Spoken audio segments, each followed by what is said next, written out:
Purnamidam Purnat Purnamudachyate Isho.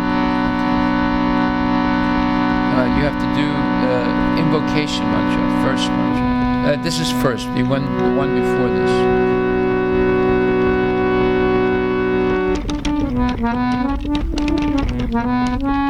That's it. Om Purnamadaha Purnamidam Purnat Purnamudachyate Purnasya Purnamadaya Purnamevavasishyate.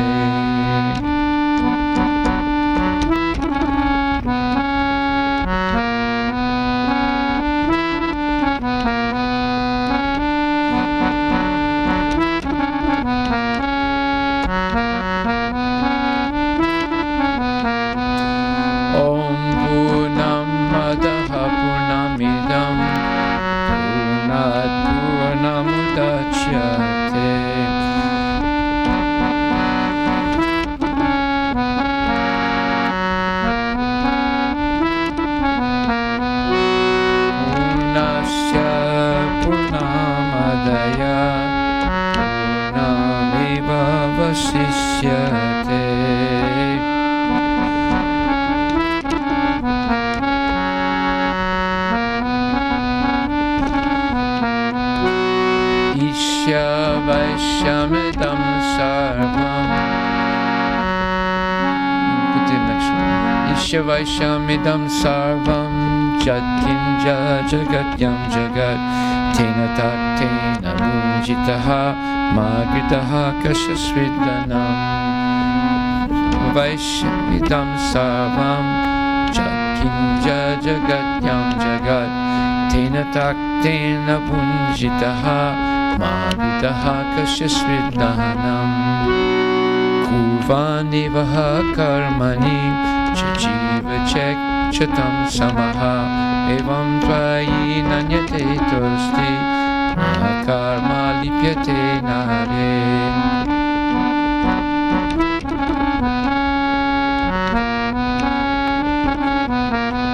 Evam tvayi nanyate tosti Lipyate nare.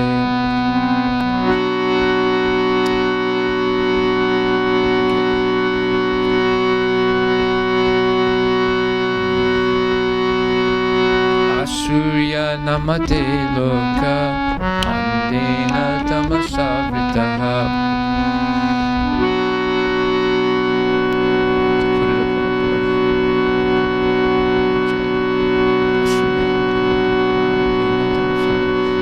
Te pretya vigachanti eke chatmahano janaha. Asurya namate loka andena tamasavitaha. Tamste pretya vigachanti eke chatmahano janaha.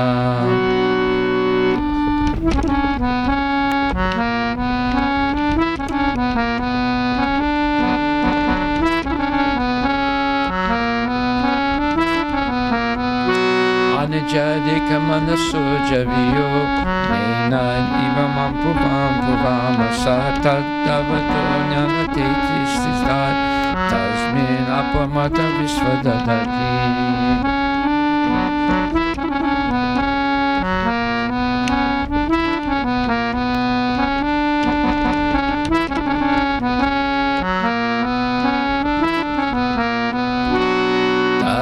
Yati Tanejati Tadure Tadvantike Tadantarasya Sarvasya Tadu Sarvasya Sabhayataha.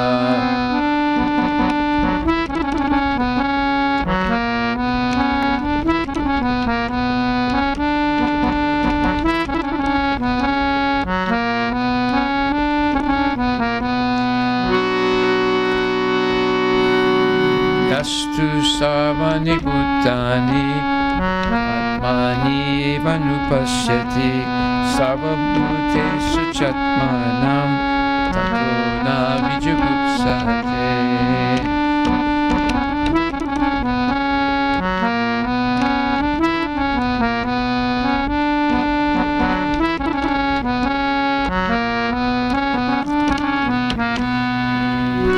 Yasmin Sarvani Bhutani Atmeva Vijanataha Tato Bhuyai Tatra Ko Mahaka Sokha Ekatvam Anupasyataha.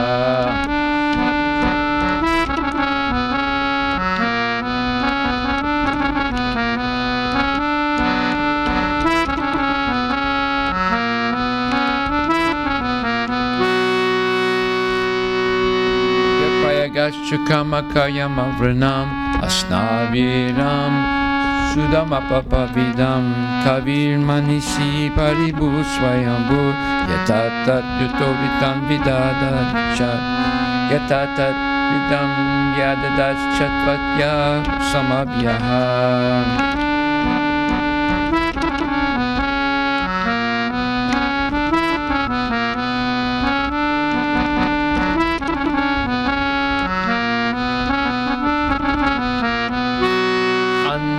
Tamaha pravisanti ye vidyam upasyate tato bhuya ivate tamo yayu vidyamam rataha.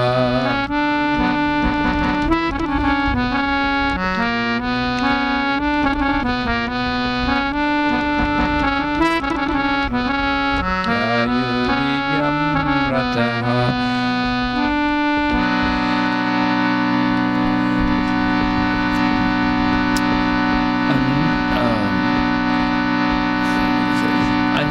Devahur vidyaya anyadahura vidyaya iti susrumahadirana inastad vichakshire.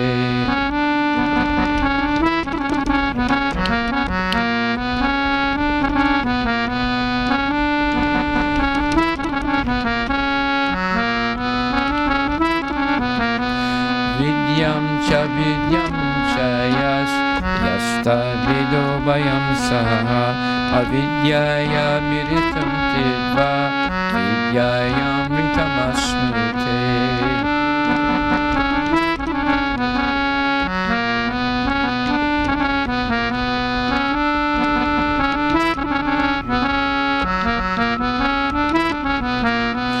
Andam tamaha pravisanti esam buddhim upasyate tato bhuya ivate tamo yayu sambutam rataha.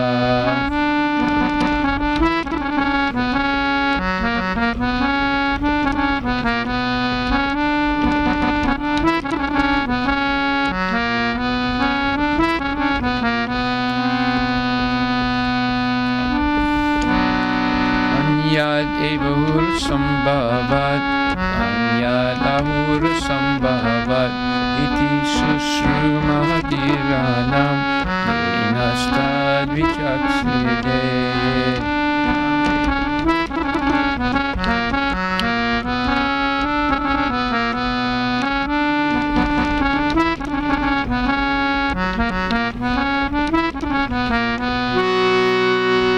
Sambutim cha vinasam cha yastad vido vayam saha vinasena miritam tirga sambutam vitam asnute.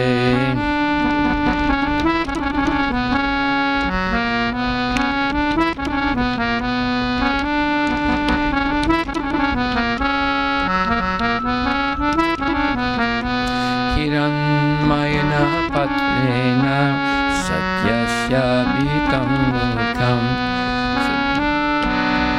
tatte tattvam kusana pavrinu satya dharmaya drishtaye.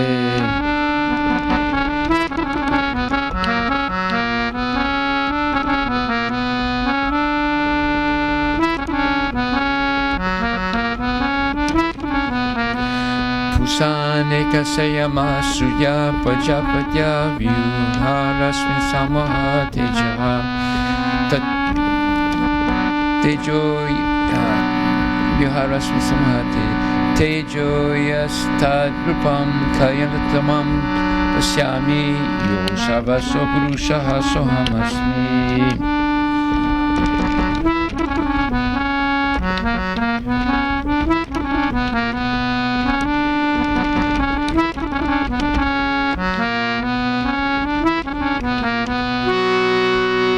Vayuranilam amrihitam atedam basmantam sariram Om kratusmara kritam smara kratusmara kritam smara.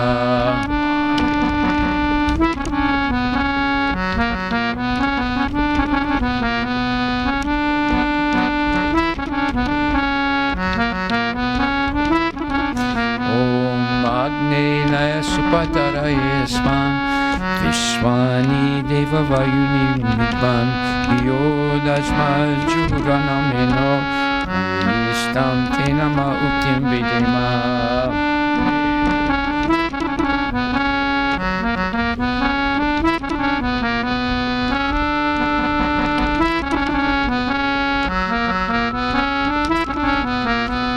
Om Purnamadaha Purnamidam Purnat Purnamudachyate Purnameva Vasishyate Purnat Purnamudyate Purnat Purnamavishyate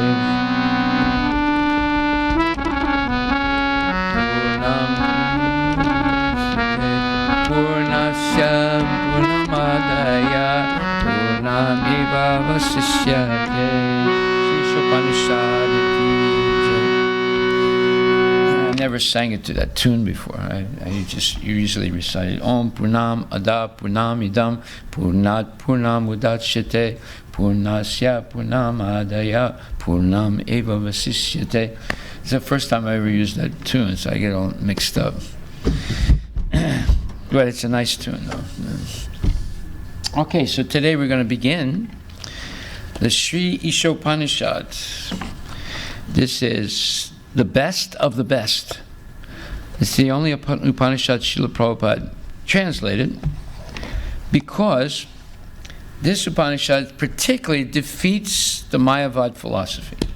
That's why he translated it. And not only Prabhupada, many other great acharyas consider this the best of all the Upanishads. Of course, they're all good, but this is particularly good. It's short, but it's right to the point.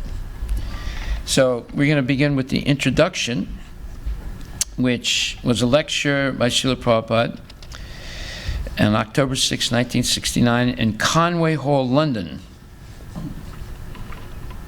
I can't remember exactly. I mean, I was in Conway Hall in 1969, but I'm not sure if I was in this lecture or another lecture, but I was definitely there.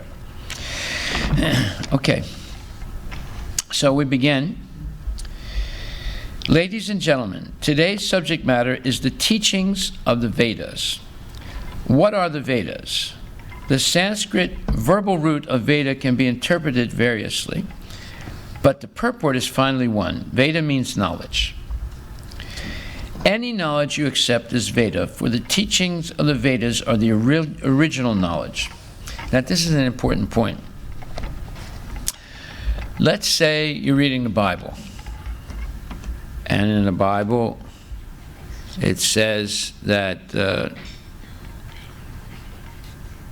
you shall not worship any other God but the one God. Right? Well, that's a Vedic statement. You know, Krishna says, Aham sarvasya prabhavo matak sarvam pavartete iti matva bhajanti mam buddha bhava samanvita. So whenever there is something in a more recent scripture. The Bible is a very recent scripture. So is the Quran. So even the Torah is a very recent scripture. And Buddhist writings are also recent. They're a little older than Christians. They're about the same time or a little bit younger than the Jewish writings. But they're all relatively recent. The Vedas go back millions of years. And these scriptures hardly go back 3,000 years or 4,000 years maximum. So whenever there's a statement in one of these scriptures that is similar to the statement in the Vedas, it's correct. And whenever there's a statement in these scriptures that's contrary to the statements in the Vedas, it's incorrect. That's the way you should read them. So you will find there are a lot of things that are correct, and there are some things that are incorrect in these modern scriptures. So that's the way we should be able to judge a scripture. The more content it has that's in accordance with the Vedic version, the more valid it is. And the less content, the less valid it is. But you'll see all the modern scriptures have contrary statements to the Vedas. Therefore, they cannot be accepted as Amala Purana. But Srimad Bhagavatam is Amala Puram. There's no mistake in it. There's no imperfection in it. What are the... Okay, so it says, any knowledge you accept is Veda, for the teachings of the Vedas are the original knowledge. So in other words, anything that's similar to the original Vedic knowledge is knowledge. Anything that's not similar to it, like for example, Darwin. Darwin says we come from monkeys. That you can reject. That's not... The Vedas say there is evolution, but it's evolution of consciousness, not evolution of bodies. The bodies were already created right in the beginning of time. Say. So Darwin got it wrong. But there is evolution. It's explained in the Padma Purana. It's evolution of consciousness. So you have 8,400,000 species of life, and each one has a different consciousness. The highest consciousness is attainable in the human form. So the human form is even more favorable than the demigod forms. Why? Because in the human form, there's mixed pleasure and suffering. In demigod forms, there's too much pleasure. They get attached to it. And in the demoniac and hellish forms, there's too much suffering. So they don't have the peace of mind to take to Krishna, to go all the way in love of Krishna. And the devas, they have so much pleasure, they don't think they don't want to go any further because they think they have the best thing, but they don't. And therefore the human form is the most favorable for it being able to achieve complete love of Krishna. But we should realize this and become serious, because we're not going to have this human form infinitely or eternally. If we smoke medical marijuana, go to the nightclub, go to the casino, next life you'll be a dog. Yeah, the dog will be walking around the casino, but on the outside, right? And he doesn't have 2 legs, he's got 4 legs, and he's got a tail, so that means he's not allowed in the casino. So we have to be realistic. It's very rare to have the human form. It's a very rare thing.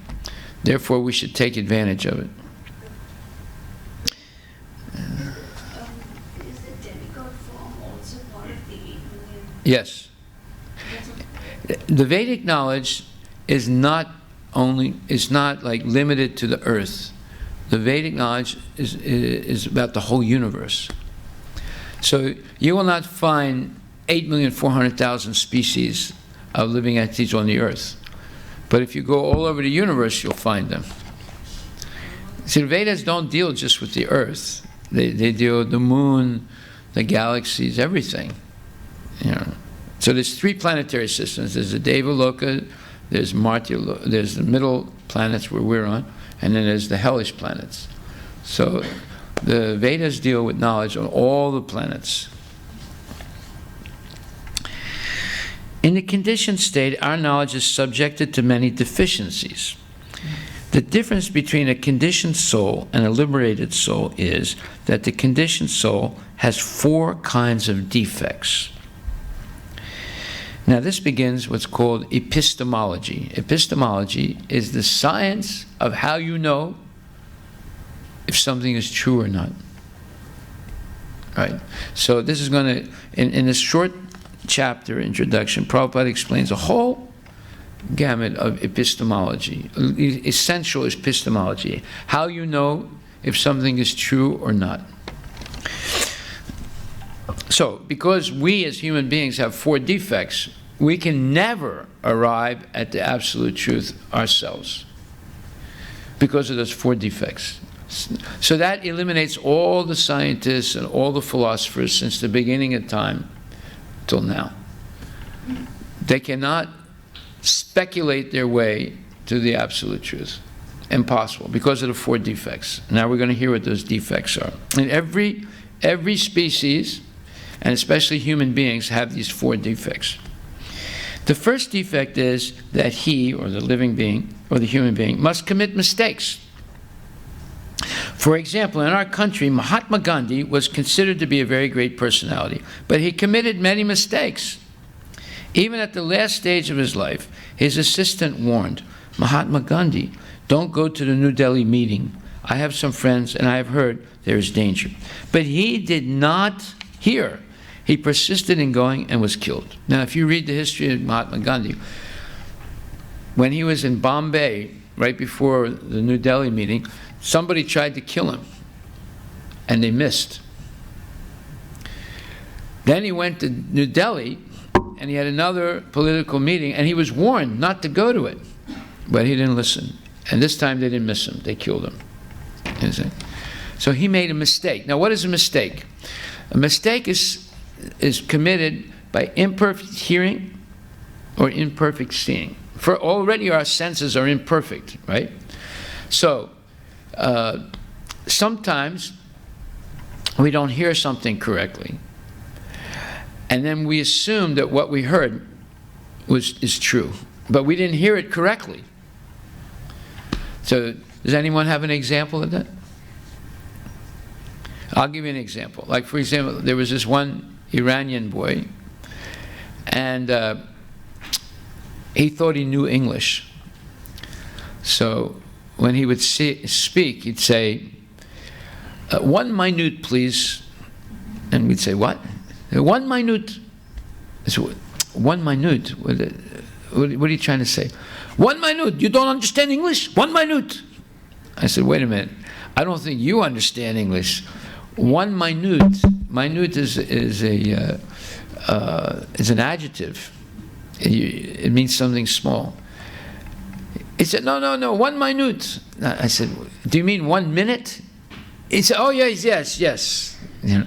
So he thought minute means minute. Of course, they're spelled the same, but they're not pronounced the same, you see. So he made a mistake of perception.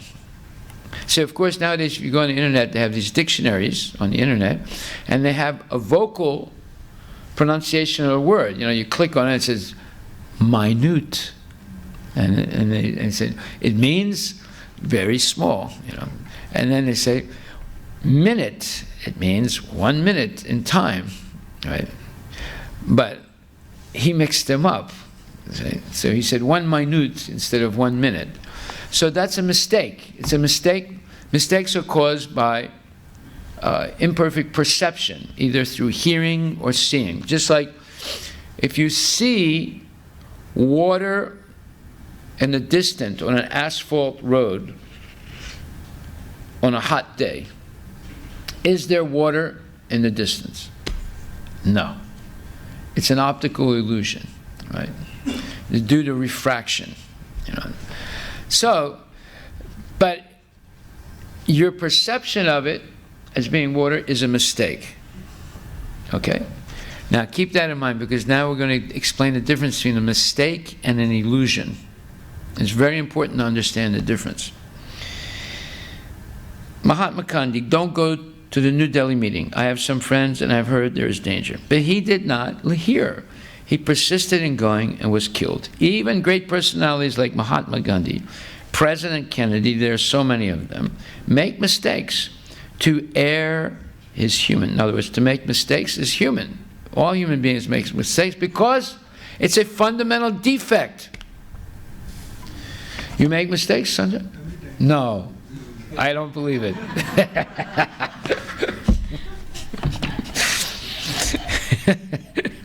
This is one defect of the conditioned soul. I make mistakes too. I admit it, right? You admit it too. So we're in the same boat. Okay, so another defect, to be illusioned. Illusion means to accept something which is not. Maya. Maya means what is not. Everyone is accepting the body as the self. If I ask you what you are, you will say, I am Mr. John. I am a rich man. I am this. I am that. All these are bodily identifications, but you are not this body. This is an illusion. So now, the difference between a mistake and an illusion is the following. A mistake is due to imperfect perception, right? So you see water in the distance on an asphalt road. Now, if you believe that the mistake is true, then it's an illusion. Like sometimes people say, well, I saw the magician, they put him in a box, and then these two ladies came out, and they sawed him in half. And then they opened the box, and I saw two halves of his body. Then they closed the box, then they closed the curtain, then they opened the curtain, and there he was jumping up and down again. Huh? That's how do you know? You saw it, the ladies sawed him in half. Well, why is it an illusion? Because you believe that he was sawed in half. It's not that. Right. Are you a magician? So, see, now, you know and I know they didn't saw him in half, right? Although you saw it. See, you saw it in half. See how English can be a very tricky language. They're spelled exactly the same. You know, one is the past tense of a verb, and the other means a saw. You know, something. So you see, English can be very confusing for new learners of the language. Anyway, you saw it with your eyes, but you know rationally it's not true. Otherwise, you would have witnessed a murder, right? And wait a minute, where was the blood? There was no blood. You know, maybe they throw some ketchup or something, but, you know. So that's clearly an illusion. But little kids, they think it's true. They say, oh, Daddy, he just died, you know. No, he didn't die. So when you believe that the mistake is true, it becomes an illusion. Now, when you act on it, like you slow down your car, because, oh, my God, there's a lot of water up there. You know, I'll go, what do you call it, water planning, right? When there's too much water and you drive into it very quick, you skid. It's very dangerous, right? So you stop the car, you know, it's, my God, we can't go, you know, and then someone hits you from the back. Why'd you stop? So there's water there. I said, there's no water there. So when you act based on the illusion, you're in a state of delusion, right? You're in a state of delusion. Now, let's do a little exercise here. Can anyone relate what we just said to the body?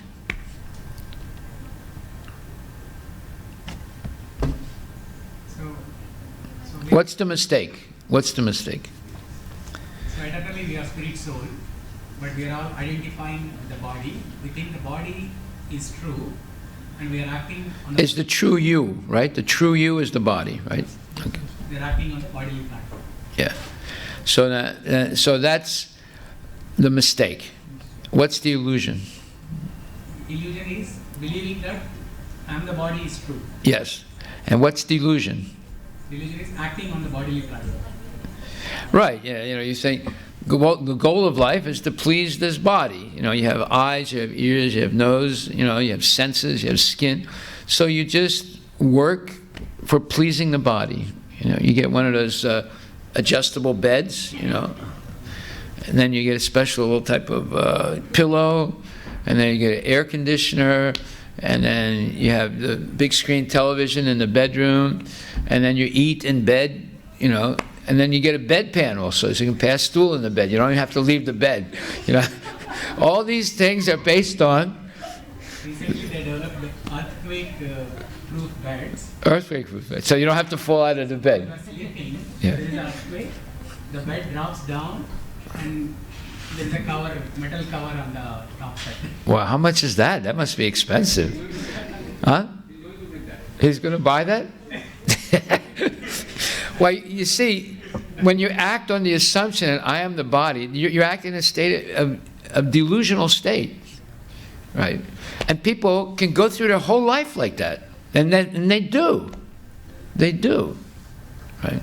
So this is very important to understand the difference between a mistake and an illusion. And then to understand what it is to act in a delusional state. Just like one time I saw an accident. Some lady was driving out of Barrier Mercedes company, and you know where that is in Bellevue? They only sell high-end cars, you know, cars that cost $80,000, $90,000, $100,000. She bought a brand new car. When she drove out, some guy in a rainbow-colored VW van ran into her. I mean, really ran into her, you know, and seriously damaged the car. Now, she was in the car with her mother, you know. So, I mean, nothing happened to her. So she jumped out of the car and started screaming, you know. And the guy came out of the car. He was a hippie. He had big long hair, right? He had a rainbow-colored shirt, you know, T-shirt on, and he was smoking. Guess what? Marijuana. Yes, and he said, "Hey, dude, what happened?" You know, I mean, he was, you know, stoned, you know. And the lady, when she saw this, she went crazy. She started screaming. And, you know, she's like, you know, pounding him, like, and screaming at him. And I said, "Hey, dude, hey, why don't you take a little smoke here and cool off?" You know, and, you know, lady went nuts, you know. Now, all this time, there were people watching like me, you know, this looked like a comedy, right? And he had, you know, his VW was like painted like rainbow colors, right? And he had a big sign, you know, marijuana for everyone. So, but the people, you know, people were looking at, and the mother is in the car, right? And they said, lady, you know, look at your mother. And she had forgotten about her mother. She just jumped out of the car and wanted to kill the guy. She forgot it. And when, by the way, when he told her he didn't have insurance, she really went nuts, right? So then, oh yeah, you know, she goes and looks at her mother. The mother's in a state of shock, right? She said, "Well, call the ambulance, call the ambulance." And she forgot about her mother. She was only interested in what happened to her car. That's a state of delusion, right? She forgot about her own mother and was only concerned about, you know, do you have insurance? Why don't you have insurance? I'm going to have you arrested, and like that. So you have to understand the delusional state of mind. Everybody, 99.9% of the people in this world are acting in a delusional state of mind. Okay, can we connect this to nationalism?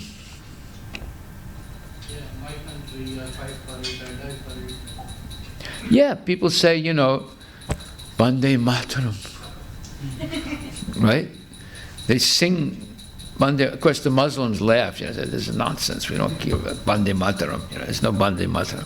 But you know, people, you know, they want to die for their country. When they come back from New York back to Delhi, they sometimes people go down and kiss the land. This is my land. So when I die, I want to be buried here, right? But see, it becomes more crazy because then you have people in Punjab who say, you know, this is Khalistan, this is not India. Then you have people on Andhra that say, this is not Andhra, this is Telangana.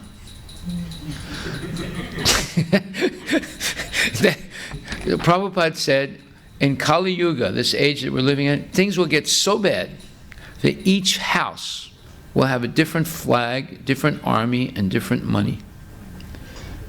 Each house. You see? You see how dangerous this delusional state of mind is.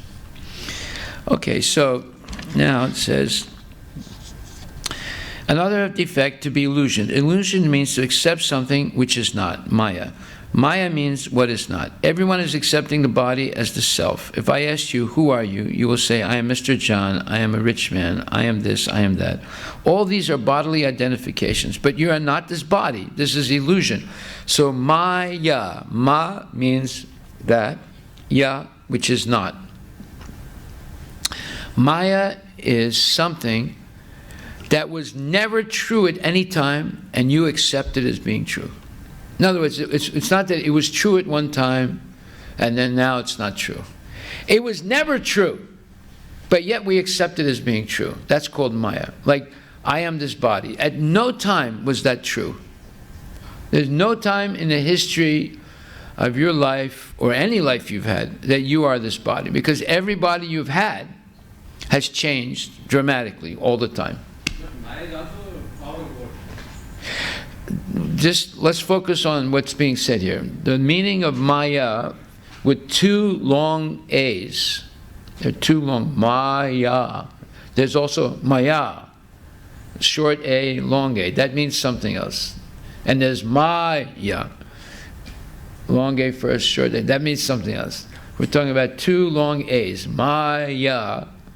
It means something that was never true, but we accept it as being true. You see how serious it is to be in Maya. You're believing something that was never true at any time, but you believe it's true. Like the horse's egg. You believe that the horses have eggs. They don't have eggs. They've never had eggs, right? But someone says the horse's egg. You say, ha ha ha, yeah, Hanji, yes, horse's egg. You know. Yeah, there's no horse's egg. Yeah. Okay. The Maya mentioned over here is Mahamaya. What do you mean Mahamaya? It's not Yoga Maya, it's Mahamaya. Yes, Mahamaya. But Maya is something that takes you away from Krishna. And Yoga Maya is something that brings you closer to Krishna. But we'll come to that later on. The third defect is the cheating propensity. Everyone has the propensity to cheat others. Now, this is not something you learn. Like, for example, let's say Sanskriti does something wrong. Okay? And then Puja says, Sanskriti, did you forget to turn the oven off? He said, no, I didn't. No, I don't know what happened. I don't know anything about it. See, now, Sanskriti did not learn how to lie. But because she's afraid or whatever, she doesn't want to get caught, she said, no, I didn't do it. Have you ever done that? Huh? Sometimes, see? So it's not something learned. You don't learn to lie. It's inherent. It's a defect of the human being. You see? Now, we can laugh about Sanskriti lie, but let's go to the Lok Sabha. You have these big guys, you have big education, big money, big responsibility. They're lying. They lie right in your face. Or Bill Clinton, he lied to the whole American public. You know, these people are lying, and they say they don't lie. You see, so it's a defect of the human being. It's a cheating propensity. Everyone has the propensity to cheat others. Although a person is fool number one, he poses himself as very intelligent. Although it is already pointed out that he is in illusion and makes mistakes, he will theorize, I think this is this, this is this, this is that. But he does not even know his own position. He writes books of philosophy, although he is defective. That is his disease. This is cheating. People write books. They say we come from monkeys. Other people write books. They say, oh, the earth, the environment is ruined. We have to go to the moon and live there. Yeah, who's going to go to the moon and live there? You know anybody that's crazy enough to do such a thing? We can't even live in the North Pole or South Pole. We're going to go to the moon. The moon is colder than the North Pole and South Pole, right? And you're going to go there? So it's all crazy, crazy ideas. We are going to cut cloth on the moon very soon. Yeah, this was in 1969. They were beginning to sell plots on the moon. There was real estate agents in New York City selling plots on the moon. Pan Am was selling tickets to go to the moon in the late 1960s. They were promising people they would have regular flights to the moon. Can you imagine how crazy people are? So, the third thing is a cheating propensity. Lastly, our senses are imperfect. We are very proud of our eyes. Often someone will challenge, "Can you show me God?" But do you have the eyes to see God? You will never see if you haven't the eyes. If immediately the room becomes dark, you cannot see your hands. So what power do you have to see? We cannot therefore expect knowledge, or Veda, with these imperfect senses. With all these deficiencies in conditioned life, we cannot give perfect knowledge to anyone, nor are we ourselves perfect. Therefore, we accept the Vedas as they are. See? So this is the first level of epistemology. How do you know something is true? Well, first of all, you have to know what defects you have. Otherwise, you're going to pretend that you know something, but you don't know. And that's cheating. Just like people write books, they say, "Don't eat ghee, eat dalda." They wrote books like that. They publicized it, right? Then they found out dalda gives you cancer, dalda gives you diabetes, dalda gives you high blood pressure, dalda gives you... Now they said, "Don't eat dalda." They said, "Well, what should we use?" "Ghee is good." After 60 years of publicity that dalda is good, ghee is bad. You see. Now, the problem is many Indians don't read. I mean, they know how to read, but they don't read. So they're still using dalda today. You see. That's why there's an epidemic of diabetes in India and high blood pressure and so many other problems. Even today, you ask, what oil do you use? Oh, dalda. Right. Just like we are in our shoe room, we have about 14 signs that say, "Please don't leave your shoes on the floor." Every day people leave their shoes on the floor. Even devotees. Even devotees. Why? It's usually placed right on top of that notice. No, we put them on the wall now. We have them on the floor everywhere. Still, because Indians don't read. They don't read the warning. How about the warning on every pack of cigarette? Surgeon General said, "You will get cancer if you smoke." And still people are smoking. Teenagers are smoking. Okay. You may call the Vedas Hindu, but Hindu is a foreign name. We are not Hindus. Our real identification is Varnashrama. Varna ashrama denotes the followers of the Vedas, those who accept the human society in 8 divisions of Varna and ashrama. So this is an important point. The culture of India is based on the Vedas, and culture means the whole range of things that people do and how they do it. The way they dress, the way they eat, the way they socialize, the way they pray, the way they practice religion, the way they philosophize. It's the whole gamut of human behavioral patterns is culture. See? So now, you can see that there's different cultures existing simultaneously. Like in India, you have the Muslim culture, you have the Hindu culture. They're different. They don't do the same things. They don't dress the same way. They necessarily don't eat the same way, right? Then you have the Jain culture. Again, sometimes they have a different diet, have different dress. Then you have the Parsi culture. But that Jainism is a branch of Hinduism. Now, we know that. They don't accept that, though. But we know that, but they don't accept it. You know? Even the Sikhs don't accept. Even the Sikhs don't accept. They have their own way of dressing and eating and so. That's true, but they don't accept. That's called Maya. Yeah. It's an illusion. Yeah. So, culture is the whole. Now, the Vedic culture is the original culture of India. Culture is different than religion. This is what people don't understand. There's a major difference between religion and culture. Religion is the way you believe. Now, You believe there's yellow people on the moon. I believe there's green people on the moon. I can't convince you that they're green. You can't convince me they're yellow, right? So belief is a very fluid thing. It's an arbitrary thing.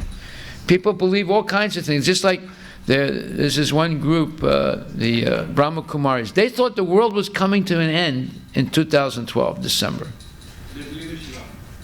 Whatever. But they thought the world was coming. Their leader here told everyone, sell everything, move to Mount Abu, it's the end of the world. That was in 2012, you know. The Mayans did not have a calendar after 2012. And so they thought that the world is going to end in 2012. Right. But the question is, where are the Mayans now? They're around in... But where are the Brahma Kumaris now? That's the question, you know. So, you see, people can believe anything. They can believe anything. So culture is different. That culture is about education, about knowledge. And state of mind. Well, it's about knowledge. How do you, when you go to the bathroom, how do you clean yourself? Do you use paper or do you use water? See, that's a cultural thing. And normally in India they use water, right? But even Indians, they come here, they start using paper. But paper just rubs the stuff around, that's all. It doesn't take it off. It just rubs it, it just smears it, right? That's why paper must have come very late. Originally it was that. No, it's not originally. Still it's water, but people are in Maya, they're using the paper, you see. At least in France they have the bidet. The bidet, you know, you have the toilet and you have the bidet. Bidet is a special thing you sit on, and it runs water, and it cleanses you from the bottom. It's very practical, right? So every bathroom in France has a bidet and a toilet. But you got the French, you got the Chinese thing that you put on your toilet. That's different. No, bidet is for, especially for women. It's for their hygiene. They don't have to take a bath. You know, you can just sit on it, and the water flushes, you know, your backside, and you're clean. So anyway, these are cultural things. See, in America, everybody uses the toilet paper. India, they used to use the water, right? So culture is educational. Actually, the water is 100 times better than paper, you know. And then there's other things too that are cultural. Like, for example, people they fast on Ekadasi. In the West, they don't fast on Ekadasi. But fasting on Ekadasi is very important. Now, the Muslims, they do Ramadan. These are all cultural things. They're based on knowledge. See? So knowledge or culture is different than religion. Like, for example, Muslims think it's good to kill the kuffurs, right? Because they're kafir or kufur, right? But no, but they believe it's a good thing, right? We don't believe it's a good thing, because we're the kuffars in their eyes, you know. But we don't say we should kill the Muslims. They're what do you call it? Yavanas. We should kill them. No. But you see, the religion is dangerous, because people can believe things that are completely wrong, and they'll be ready to kill for it. Whereas culture is something that's based on knowledge. And therefore, there's a major difference. Krishna consciousness is a cultural movement. It's not exactly a religion, because religion is something you believe, but culture is something that teaches you Vedas, knowledge. We are not Hindus. Our real identification is Varnashrama. Varnashrama denotes the followers of the Vedas, those who accept the human society in 8 divisions of spiritual life. This is called Varnashrama. It is stated in the Bhagavad Gita 4.13. These divisions are everywhere because they are created by God. The divisions of society are Brahmana, Kshatriya, Vaishya, Sudra. Brahmana refers to the very intelligent class of men, those who know what is Brahman. Similarly, the Kshatriyas, the administrator group, are the next intelligent class of men. Then the Vaishyas, the mercantile group. These natural classifications are found everywhere. This is the Vedic principle, and we accept it. Vedic principles are accepted as axiomatic truth. Now, axiomatic truth means that you don't have to experiment. It's self-evident truth. Like if I say to you, I don't have a mother and father, hey, you know that's crazy. Everybody has a mother. Even a test tube baby has a mother and father, right? So there's no such thing as I don't have a mother and father. It's an axiomatic truth that every human being has a mother and father. Maybe they don't know who they are, that's different, but they still have it, right? So it's something you don't have to argue about. It's axiomatic truth. So in the same way, we are all part and parcel of Krishna. That's an axiomatic truth. Some people argue against it. That's because they're ignorant. They don't know. Yeah. Okay, so the Vedas are axiomatic truths. They're self-evident truths. There's nothing that you can argue against it. You can try. Just like in the Vedas, it says, okay, we'll read here. The Vedic principles are accepted as axiomatic truths, for there cannot be any mistake. That is acceptance. For instance, in India, cow dung is accepted as pure, and yet cow dung is the stool of an animal. In one place, you'll find the Vedic injunction that if you touch stool, you have to take a bath immediately.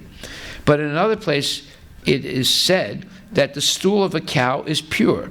If you smear a cow dung in an impure place, that place becomes pure. With our ordinary sense, we can argue this is contradictory. Actually, it is contradictory from the ordinary point of view, but it is not false. It is fact. In Calcutta, a very prominent scientist and doctor analyzed cow dung and found that it contains all antiseptic properties. Now, I had a discussion with a very, very wealthy man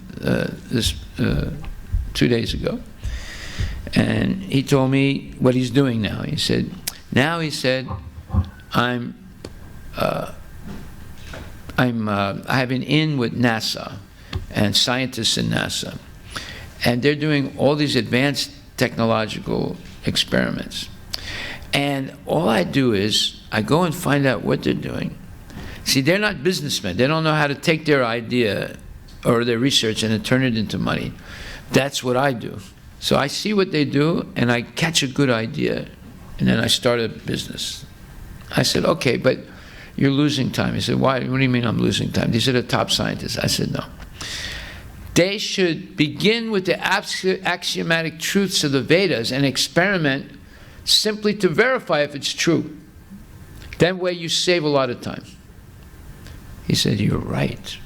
They do waste their time on useless experimentation. I said, yes, these are brilliant men, but they don't know where to start from. You start from the axiomatic truths of the Vedas and let them simply verify that it's true. They'll save a lot of time. He agreed with me because he's a smart guy. He agreed with me. He said, you're right.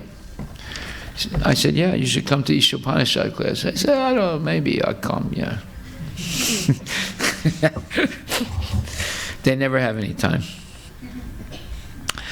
Okay, in India, if one person tells another, you must do this, the other party may say, what do you mean? Is this a Vedic injunction that I have to follow you without any argument? You see, previously, now they'll argue day and night, but previously people accepted the Vedas as axiomatic truth. If it's in the Vedas, they say that's the truth, I follow it. Actually, they'll ask who wrote the Vedas. Yeah. I have to follow them. Exactly. If you say Karl Marx, they say, I'm following it. You know. Okay, so we'll stop here. I know we didn't cover much, but this is a very interesting subject, epistemology. And we'll continue tomorrow. Haribol.